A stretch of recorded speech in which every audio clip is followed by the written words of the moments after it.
कार्यक्रम के पुण्य अर्चक हैं बसंत, अनिला राकेश, अलका वरुण, सृष्टि सिद्धार्थ, ऋतिका श्रेयांश, पूजा सलोनी, सिद्धार्थ जी, सावी, अंश विधान, अन्य मोहांश एवं समस्त झांझरी परिवार, इंद्र विहार, कोटा, राजस्थान। आचार्य महंतों की करुणा बरसी, आचार्य महंतों का प्यार हम भक्तों पर, हम शिष्यों पर, हम बच्चों पर बरसा और बस उसी प्यार का नाम है भक्तामर की बूंदें। जब बादल बरसता है तो सब क्या कहते हैं? सब कहते हैं पानी की बूंदें। जब आचार्य का प्यार बरसता है, उनकी करुणा बरसती है, उनका तप और त्याग और संयम, ज्ञान और ध्यान उनका बरसना शुरू होता है तो सब क्या कहते हैं? उस सब कहते हैं शास्त्र, उस सब कहते हैं श्लोक, उस सब कहते हैं मंत्र। और वो जब पानी बरसना शुरू होता है, जब आकाश अपना प्यार बरसाना शुरू करता है, आकाश जब बादलों के रूप में, पानी की फुहारों के रूप में, बौछारों के रूप में जब अपना प्यार बरसाना शुरू करता है तो खेत हरे भरे हो जाते हैं। जब आचार्य अपनी करुणा बरसाना शुरू करते हैं तो फिर क्या होता है? ये इंसानों के दिल और मन, उनके जीवन हरे भरे हो जाया करते हैं। तो आइए अपने मन को हरा भरा करें। एक तरफ जब बाहर बरसात हो रही है, बादल जी भर के बरस रहा है, बादल जी भर के बरस रहा है ये धरती को हरी भरी बना देने के लिए, ये धरती को हरी भरी बनाने के लिए, लोगों के पेट को भरने के लिए बादल बरस रहा है। और बादल नहीं बरसेगा तो लोग भूखे प्यासे मर जाएंगे, और अमृत नहीं बरसेगा जनवाणी का तो भक्तों की आत्मा मर जाएगी, हमारा खुशी मर जाएगी, हमारा आनंद मर जाएगा। तो हमारे आनंद को जिंदा रखने के लिए, हमारी खुशियों को, मुस्कुराहट को बरकरार बनाए रखने के लिए आज ये मंगल क्षण है हमारे बीच में। भक्तम गतेश्वर नरोरग नेत्रहारी इति जगत्रितयोपमानं विमङ्गलं कमलिनं कनिशाकरस्य यद्वासरे भवति पाण्डुपलाशकल्पं, यद्वासरे भवति पाण्डुपलाशकल्पम। देखो ये जिंदगी का सिद्धांत सिखा रहे हैं आचार्य महंत गोस्वामी हमें। जीवन की सच्चाइयों से, गहराइयों से, बारीकियों से हमें अवगत करा रहे हैं। आप बिजनेस करते हैं, आप दुकान में बैठते हैं तो आपके पास जीवन के अनुभव होते हैं, पुरुषों के पास, व्यापारियों के पास में। जब नया बेटा, जब पोता वो दुकान में बैठना शुरू करता है तो वो जो बूढ़े दादाजी हैं, वो जो पिताजी जो पिछले 20-30-40 साल से दुकान पे लगे हैं, वो उस नए नौकर को या उस अपने बेटे पोते को बारीकियां सिखाते, बिजनेस की, व्यापार की, ग्राहक से ऐसे बात किया जाता है, सामान को इस तरह से बेचा जाता है। और ग्राहक अगर नाटक करे, ड्रामा करे, ना नुकुर करे, चीज को लेने से इनकार कर दे तो फिर भी चीज कैसे उसको टिका दी जाती है। ये कला कोई व्यापारी अपने बेटे को सिखाता, अपने पोते को सिखाता है, तो वैसे आचार्य भगवान को कला सिखा रहे हैं कि मन नाटक करे, ये मन ड्रामा करे, ये मन भक्ति में ना लगे, ये मन भक्ति से, साधुओं से, सत्संग से, जाप से, तप से, त्याग से दूर भागे। तो क्या करना चाहिए? तो ये करना चाहिए, क्या करना चाहिए? वक्तम तेजे, वक्त्रम मतलब क्या?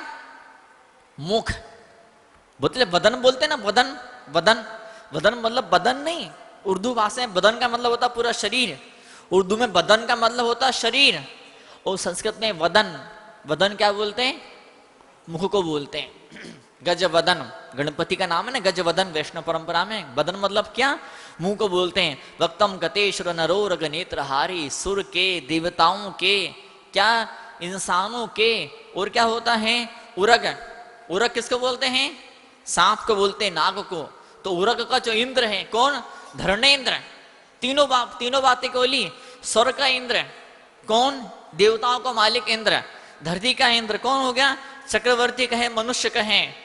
और नरक का इंद्र कौन हो गया? धरणेन्द्र। मतलब सारे के सारे देवता स्वर्गों में नहीं रहते हैं, स्वर्ग, सारे देवता स्वर्गों में नहीं रहते हैं। जो विमानवासी देवता है, 16 स्वर्ग है, वो ऊपर स्वर्गों में है। और जो भवनवासी देवता है, वो ज्योतिषी देवता है, वो मध्य लोक में रहते हैं। ये सूरज चांद तारे क्या हैं? ये देवताओं के विमान है, विमान। सूरज चांद तारे देवताओं के, इनके अंदर, ये विमानों के अंदर ये फ्लैट समझो, ये कॉलोनियां समझ लो, कॉलोनियां, ऐसे कोई बड़ी सिटी समझ लो, कि स्मार्ट सिटी समझ लो। स्मार्ट सिटी कहाँ बनी है? तो स्मार्ट सिटी बनी है उधर अंतरिक्ष में, स्वर्ग नीचे और धरती से ऊपर बनी है। इंसान तो तैयारी कर रहा है, इंसान तो प्लानिंग बना रहा है, योजना बना रहा है कि चांद पे जाके रहेंगे और वहां जाके रहेंगे और अंतरिक्ष में जाके रहेंगे। कॉलोनियां काटी जा रही हैं। हाँ, कई लोग ठगी भी कर रहे हैं। आपने पेपर में पढ़ा होगा, हो सकता कभी आपके किसी रिश्तेदार के साथ में सी घटना घटी हो। उधर अमेरिका में, उधर रूस में, उधर चाइना में तो कॉलोनी कट रही है। चांद पे रहने के लिए फ्लैट बट रहे, बिक रहे हैं कि आओ और बुकिंग कराओ अपनी, क्या आप आओ और बुकिंग कराओ। तो अगर आपको घर चाहिए होता है, फ्लैट चाहिए होता है, अपार्टमेंट चाहिए होता है, अगर रहने की जगह चाहिए होती है, तो आप लोग क्या करते हैं, किसी एजेंट से, किसी दलाल से संपर्क करते हैं। वो दलाल को आप खुश कर देते हैं, उसे कमीशन देते हैं, उसे कुछ पैसा देते हैं। जब दलाल खुश हो जाता है, आपको अब शानदार फ्लैट आपको मिल जाता है। और जब माँ जिनवाणी खुश हो जाती है तो मोक्ष में फ्लैट मिल जाता है, मोक्ष में रहने के लिए आपको जगह मिल जाया करती है। ताज वो क्षण है, हम यहाँ पे भक्तामर पढ़ने के लिए नहीं आए हैं। आप मंदिर जी में आए हैं तो भगवान के चरणों में अभिषेक करने के लिए, सिर झुकाने को नहीं आए हैं।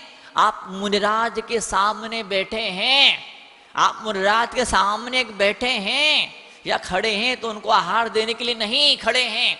मुनिराज के सामने बैठे हैं, उनको सुनने के लिए नहीं बैठे हैं। हम लोग क्या कर रहे हैं, आप लोग क्या कर रहे हैं, उधर फ्लैट की बुकिंग करा रहे हैं, एजेंट से बातचीत चल रही है। क्या, जब कोई दलाल है, प्रॉपर्टी का जो दलाल है, उससे बातचीत चलती तो उससे ये नहीं पूछा जाता कि तेरे बीबी के क्या हाल है, तेरे बच्चों के क्या हाल है। उससे क्या पूछा जाता है कि कौन सी कॉलोनी में, कौन से मोहल्ले में कैसा वाला फ्लैट है, उससे ये वाली बात करी जाती है।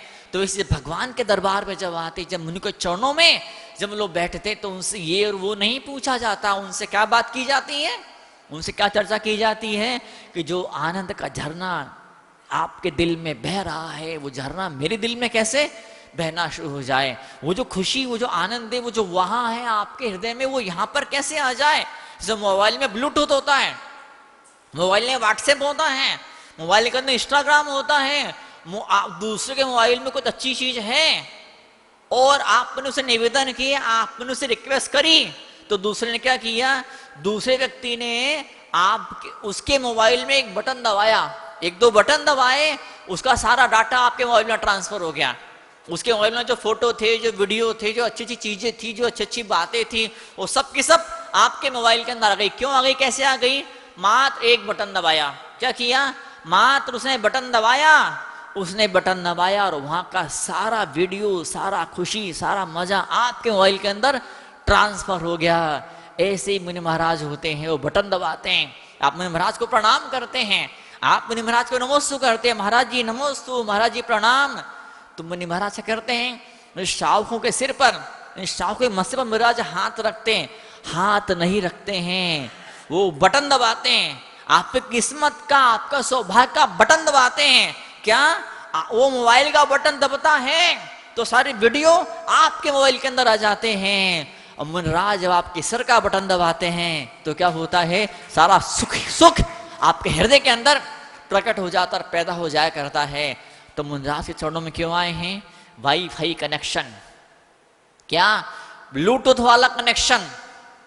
मुनि महाराज मतलब क्या, इंटरनेट वाला कनेक्शन। अब तो बहुत दूर रहोगे, बहुत दूर रहोगे, बहुत दूर रहोगे इस वाईफाई से, बहुत दूर रहोगे टावर से, तो क्या होगा, रेंज में नहीं रहोगे, रेंज के अंदर आओ। रेंज के अंदर, रेंज कहां तक है, फिलहाल तो रेंज कहां तक है, रेंज है इस बिल्डिंग की 4 दीवारी, इसकी 4 दीवारियां। कई ऐसे भाग्य बुद्ध नसीब होते हैं, वे आते हैं इस मंदिर में आते हैं, लेकिन यहां बैठने का सौभाग्य उनको नहीं मिल पाता है। वो क्या बोलते, वो रेंज में नहीं होते हैं। वैसे तो अरेंज है, अरेंज होता ना, अरेंज।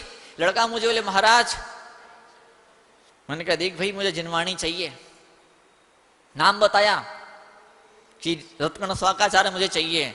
बोले महाराज मैं अरेंज कर दूंगा। मैंने क्या करेगा, अरेंज करेगा, बोले हाँ अरेंज कर दूं। अरेंज, अरेंज देख लॉन्ग ब्रिज नहीं करना, अरेंज करना। नहीं महाराज ये वाले अरेंज की नहीं, वो वाले अरेंज की बात कर रहा था मैं। तो आज हमें रेंज के अंदर आना है। और रेंज क्या बोलती है, हे भगवान आपका इतना सुंदर रूप है, आपका इतना प्यारा मुखमंडल है, देवता देखते देखते थकते नहीं हैं, उनकी तृप्ति नहीं होती है।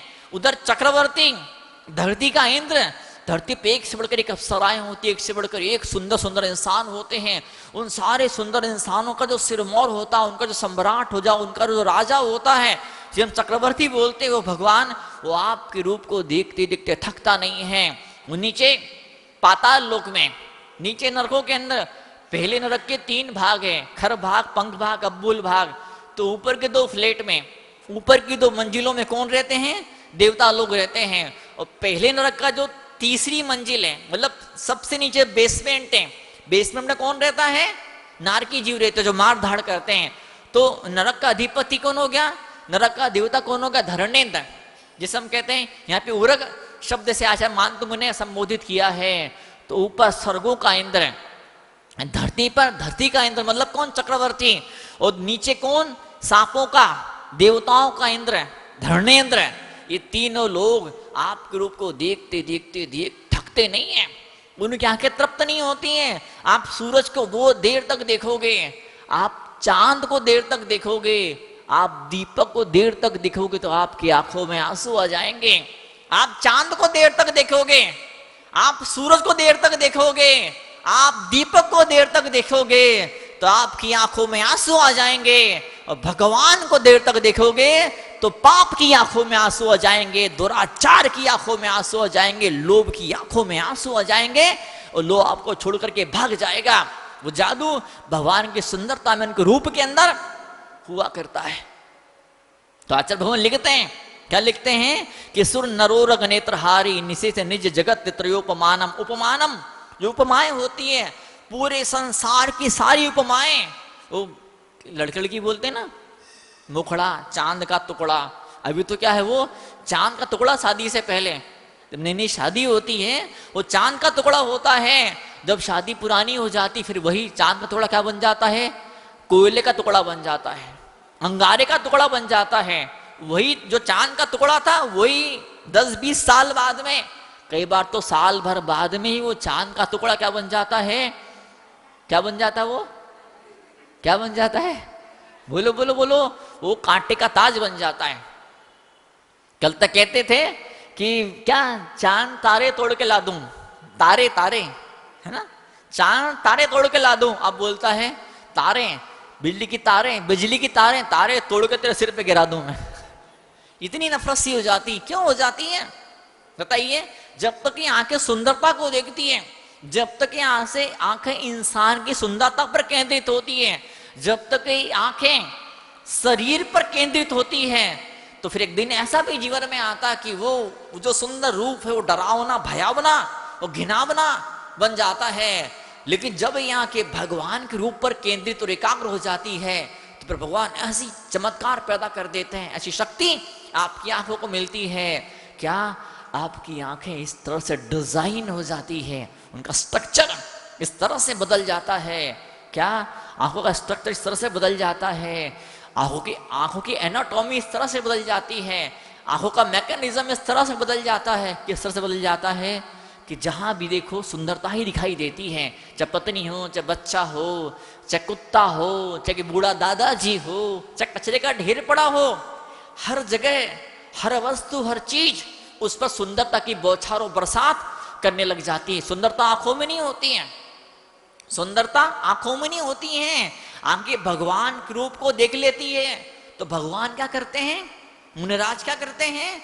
मुनिराज आपकी आंखों का ऑपरेशन कर देते हैं, आपकी आंखों का मुनिराज ऑपरेशन कर देते हैं। ऐसा आध्यात्मिक ऑपरेशन आपकी आंखों का होता है कि बदसूर से बदसूरत आदमी को आप देख लें, गंदे से गंदे आदमी को आप देख लें, दुष्ट से दुष्ट, पापी से पापी इंसान को आप देख लें तो उसके अंदर भी आपको खूबसूरती नजर आने लगती है, उसके अंदर भी आपको अध्यात्म नजर आने लगता है। उसको देख के आनंदित होना शुरू हो जाते हैं। कुत्ते में और गधे में भैंस हो गई, कुत्ते में गधे में भैंस हो गई। कुत्ता बोलता है आज मैंने सपना देखा, आसमान से क्या हो रही है? बरसात। काई की बरसात हो रही है? कुत्ते को सबसे प्यारी चीज क्या लगती है? कुत्ते को सबसे प्यारी चीज क्या लगती है? हड्डियां। कुत्ता बोलता है आज आसमान से हड्डियों की बरसात हो रही है, मैंने सपना देखा। गधा बोलता है बेवकूफ, आसमान से हड्डी की बरसात होती क्या? अरे सपना तो मैंने देखा, मैंने आज आसमान से घास की बरसात हो रही है, ऐसे प्यारी प्यारी हरी हरी घास की बरसात हो रही है। दोनों लड़ रहे एक दूसरे से। तो संत महात्मा आते हैं, संत के सामने सवाल पूछा जाता, संत का जवाब देते हैं, न तो आसमान से हड्डियों की बरसात होती है और न आसमान से घास की बरसात होती है, आंखों में जो होता है उसी की बरसात होती है। एक जोकर घुसा प्रदर्शनी के अंदर। दुनिया के बड़े बड़े चित्रकार आए थे, दुनिया के बड़े बड़े कलाकार आए थे। उन दुनिया के बड़े बड़े कलाकारों ने बहुत प्रदर्शनी, बहुत बढ़िया बढ़िया शानदार चित्र पेंटिंग वहां पे लगा के रखी थी। तो जैसे वो घुसता है पेंटिंग के उस हॉल के अंदर, जो एग्जीबिशन प्रदर्शनी यहाँ पर लगी हुई थी, वो घुसा, वो घुसते घुसते घूमते घूमते घूमते घूमते घूमते वो लोग, क्या वाह मजा आ गया, क्या आनंद है, और वाह क्या सीन और क्या दृश्य। उसे इतना खुशी हुई, उसे बहुत खुशी हुई।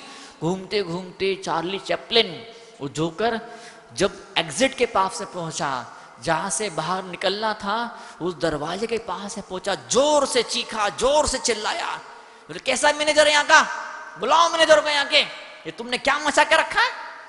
इतनी बढ़िया बड़े तुमने सुंदर सुंदर पेंटिंग लगाई और यहाँ आखिरी गेट पर तुमने ऐसी खटारा पेंटिंग लगा दी, बताओ।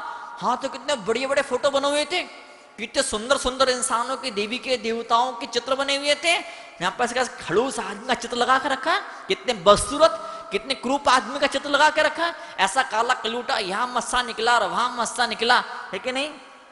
और इसकी ऐसी नाक इसकी बह रही है, बाल ऐसे बिखरे हुए हैं, कपड़े ऐसे गंदे हैं, हाँ कैसा बदसूरत, सिर के सारे बाल उड़ गए हैं। बताओ ऐसे बदसूरत आदमी की पेंटिंग तुमने यहाँ पर क्यों लगा दी? मैनेजर बोलता है, भाई साहब ये पेंटिंग नहीं है, ये आईना है, आईना। क्या है ये? आईना, पेंटिंग नहीं, ये आईना है। इस कार्यक्रम के पुण्यार्जक हैं बसंत, अनिला राकेश, अलका वरुण, सृष्टि सिद्धार्थ, रितिका श्रेयांश, पूजा सलोनी, सिद्धार्थ जी, सावी अंश विधान, अन्य मोहांश एवं समस्त झांझरी परिवार, इंद्र विहार, कोटा, राजस्थान।